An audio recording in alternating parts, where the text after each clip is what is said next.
Hello, we're here with Midtown Tribune News. Last week there was a meeting held by Councilman Ari Kagan at the Lone Star Sports Bar and Grill in Bay Ridge.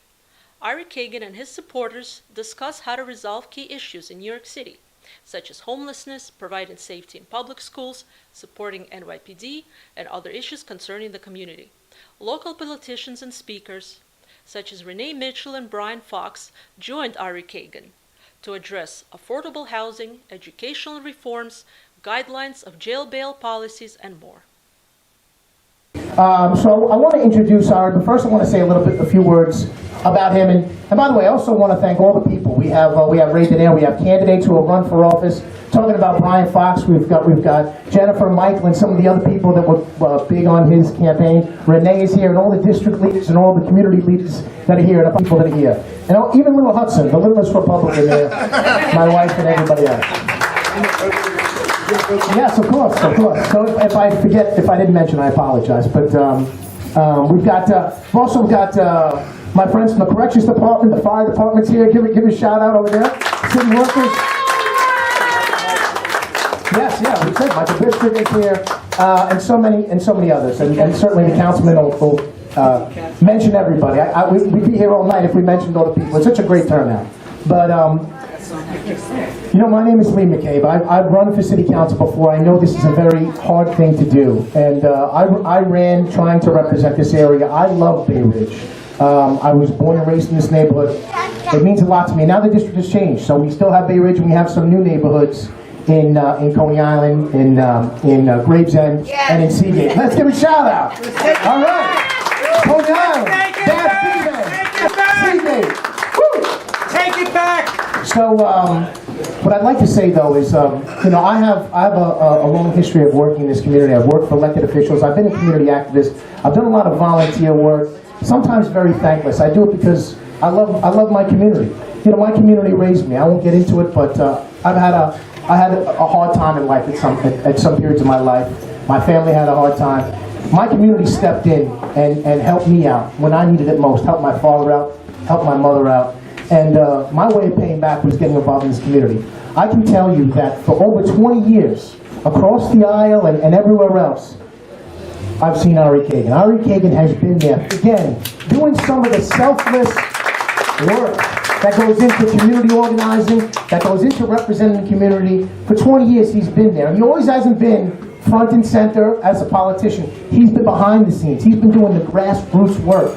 That's the kind of leader that we need. That's the kind of person that we need in office. And when you look around this room, you know, we announced this maybe 2 weeks ago, and we filled this place up. And everyone you talk to here says the same thing about Ari. And the other thing is, they've all known him for a long time because he's been doing community work for such a long time. He represents half of this district. The goal in this campaign is to make sure he represents the other half. You all here are doing a great service by coming and supporting that. We've got to get past the primary and then win the general election. I know we've got the right choice. Let's give him a round of applause. Ari Kagan, re-elect City Councilman Ari Kagan. Thank you so much, Leo. You definitely know how to fire up the crowd. Yes, thank you. Thank you. I also would like to say that Leo mentioned half of the district, second half of the district. Listen, when it was redistricting, like, I fought to keep district intact and compact. But right now, it's all, I would say, my children, you know, like, it's my, people, residents of Southern Brooklyn, I serve everyone. The whole point of being councilman is not the glory, is not the title, is not the salary, is not like City Hall. Recently, Speaker of New York City Council decided to punish me for becoming Republican. She moved me from one office to another with no windows. So what? The most important are not windows in my office at 250 Broadway. The most important is my eyes should be open, my heart should be open. So I will see each one of you. I will serve each one of you. I help my communities. Every community. This is one of the most diverse districts in New York. And it is my duty, honor, privilege, and obligation to serve everyone, to help everyone. When we help people, we never ask, Are you Republican or Democrat? Are you rich or poor? Are you Asian or Russian or Chinese or African American or Hispanic or Italian or Irish or Greek or Norwegian, etc.? We never ask this question because the whole point is to help everybody. My favorite sentence, I would say, slogan, to bring people and communities together. Everybody. That's the whole point. We have so much hate, unfortunately, especially in the last several years, partially because of its lawlessness in New York City, because like anything goes, it's like no enforcement of anything. But again, I see my mission not just to take care of garbage, which is very, very, very important, don't get me wrong. Not just to take care of potholes, not just to fix the light on the street, as Janine can affirm, and not just to help person with individual housing issue, but also to bring people and communities together. I always say it. Like in City Hall, one day, one guy came to talk about legislation and started to spew hate toward Asian Americans. He came to talk about legislation and he started to spew hate right away. Nobody stopped him, nobody interrupted him for a minute. I learned about it about like 30 minutes later. I immediately went to social media, blasted him. And when it was the time to vote for funding from City Council to this organization, Vocal New York, which is a joke of course, Vocal New York, they claim that this guy is a community leader. So, not just I voted against money to this organization, taxpayers' money. I made a speech like I'm talking right now. I said, may I explain my vote? Give me 2 minutes. And I said that hate against one is a hate against everyone. Not just I am against giving money to this organization. We all should condemn this organization. Because they said this is community leader. The guy was a rapist, by the way, who raped 12 years old girl. And he came to protest legislation because he wanted us not to check criminal background of prospective tenants. He came to protest us because we were against this legislation and he was for it. So and he came and started to blast Asian Americans, which was insanity. Long story short, my opponent, Councilman Justin Brennan, was silent during the speech, after the speech, till today. He is not saying a single word about it. And he voted for this $100,000 allocation to this organization that brought this guy to City Hall in the first place. The favorite words from my Democratic colleagues in New York City Council very often, I for all. I for all. No questions asked. No questions.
why I wanted to stay, I wanted to make a difference in New York City Council, because my opponent is always silent on the most important issues of the day, like public safety, like quality of life, like cost of living, etc. Completely silent. And don't tell me that Republicans only for rich people. You know what happened today? Today, unions, major unions of New York City voted basically to punish municipal retirees. 250,000 people will have to pay 3 times more every month for their health care. And they're retirees. And guess who was for it in City Council and who was against it? Ready? All Republicans were fighting to protect municipal retirees. And all Democrats, I for all. I for all. Why? You saying you're for little guy. You saying you're for people who are not so wealthy. So why you're not protecting them? Why you're not helping them? They're retirees, municipal retirees, former retired people who are like firefighters, nurses, police officers, teachers, and now they have to pay 3 times more. And unions supposed to protect them, supposed to fight for their interests. No, that's why we have unions. No, they just voted today to do completely opposite, to take away good quality healthcare and to force everybody to pay more. And Republicans fighting for municipal retirees. Everybody on the Republican side we hosted the press conferences, etc. So don't tell me who is for a little guy. I know, I see it every single day. Or restaurants, we're in a restaurant right now, correct? So just a few months ago it was a vote in the City Council that gives $250 fine for every violation of the beautiful law, that if someone will put napkins or plastic knives or plastic forks into takeout order, $250 fine if customer specifically did not request this, because we wanted to take care of environment. And they wanted to take care of environment so badly that they abolished, dissolved committee I was chair last year, Waterfront and Resiliency Committee. And by the way, as the chair of this committee, I talked about New York City preparedness or lack of preparedness for storms and hurricanes. So who is the climate denier? Which party is the climate denier? The party that dissolved Waterfronts and Resiliency Committee, ignoring waterfront communities of Coney Island, of Brighton Beach, of Manhattan Beach, of Harvard Beach, of Staten Island. Or party that like stood for these communities. It's clear to me which party is standing for communities. It's not even a question. And what I also noticed, going door to door in Bay Ridge, going door to door in West Beach, going door to door in Coney Island, in Seagate, in Warbles houses. People are not stupid. And that's why every year more and more people in Southern Brooklyn voting for Republican candidates for every position possible, for city council, for assembly, for state senate, for governor. In New York State, 4-1 advantage for Democrats, 4-1. And Lee Zeldin last year got 47%. He almost won the election. My point is like, don't believe everybody like New York Times or something like this. No. Even Democrats are fed up. Everybody wants to vote for Republican because they know only one party in New York City and New York State, depending rule of law, good quality education, quality of life, fighting to lower cost of living. Like, I recently saw a post of my Democratic opponent. He was joking about $8 for a dozen of eggs. He wrote, "Go vegan." It's an absurd reaction, completely absurd. Instead of advising people to go vegan because very expensive food, how about like lowering property taxes? How about lowering taxes on every single business? How about not inventing another fine and another regulation on everybody? It's absurd. And when they're asking about affordable housing, they're killing affordable housing. This local law 97 forcing co-ops and condominiums and many other large properties to invest hundreds of millions of dollars just to comply with this local law 97. It was passed by Democrats, and of course my opponent voted for it. So, but one more time, we cannot relax till November.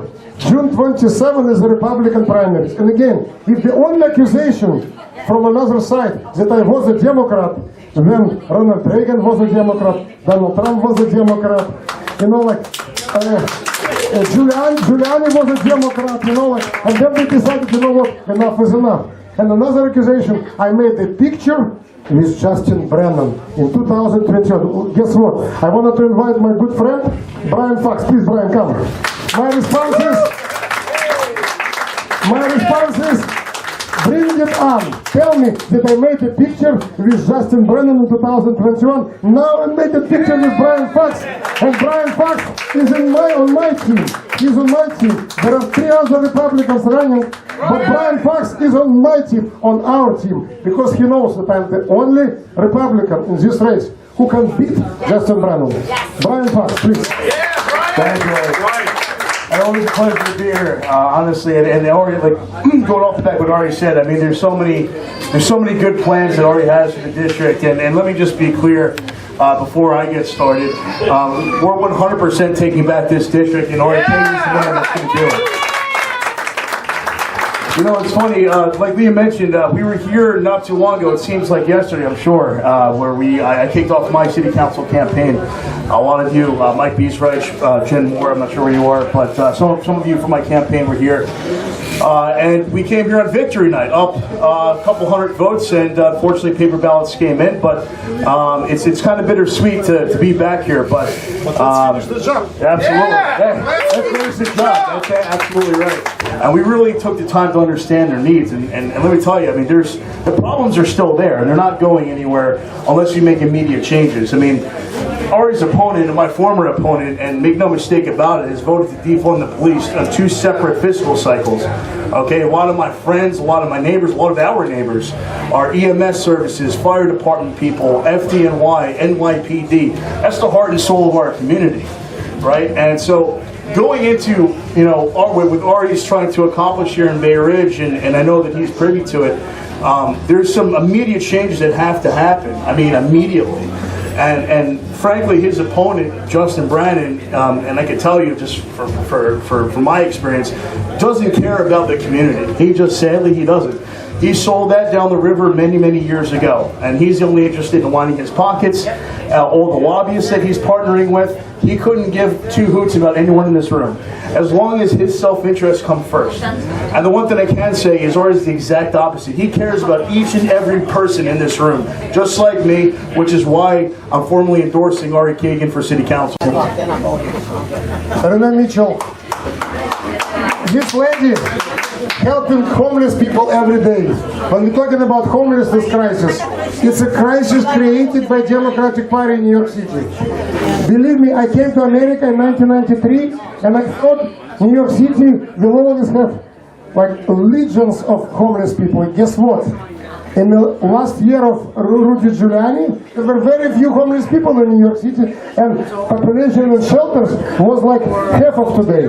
So, which means if you want to resolve homelessness crisis, elect Republicans. And it doesn't mean we are heartless people. We are volunteering for homeless shelters. And we helping homeless people every day. Rene Mitchell saving homeless people every single day. She takes care of people living in Queens, in Manhattan, in airports of homeless people because she cares about them. Thank you. My name is Rene Mitchell. Like Ari Kagan said, I'm the co-chair of the policy committee for the National Commission of Homeless. I deal with homelessness in 50 states. I'm also executive director of my own nonprofit in Brooklyn called Breaking the Cycle Drive Forward. Now, his opponent, okay, I have to work with all parties, be it independent, conservative, or Republican or Democrat. My experience with Justin Brennan and the homeless people is that he don't care. Okay, it's shelters being built every day in New York City. 800 bed shelters, 500 bed shelters, okay, 30 people in the room. Some people have medical problems, some people have mental health problems, some people have drug problems, and they're warehousing them like cattle. Okay, profit over human lives. $5,000 a month, okay, for each individual in the shelter.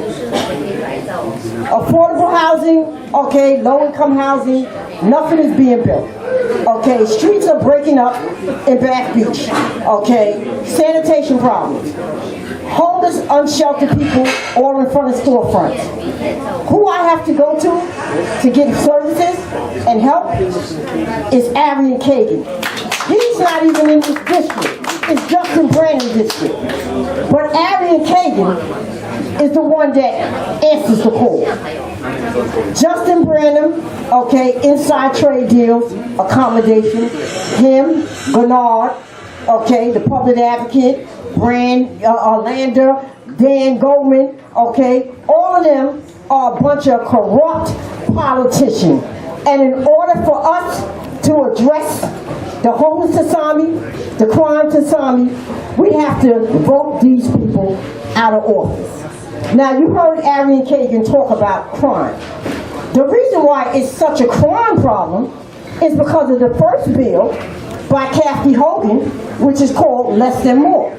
Less Than More was the first bill she signed into law, where 191 people was released from the jail, 28 people back in the jail, and this bill, you can rob, steal, rape a person or whatever, and be out of jail the next day. Then they signed another policy in place, raise the age. Raise the age, okay, now career criminals, gangbangers, okay, can actually manipulate younger generations, okay, to have guns, to rob, to kill, to stab, rape, or whatever, knowing that there's not going to be no consequences because it's raised the age. And as long as they don't meet that age expectation, they'll be released from jail with no consequences. So the city is on a destruction, and if you people don't start rising up and demanding that these people be held accountable and they do their job,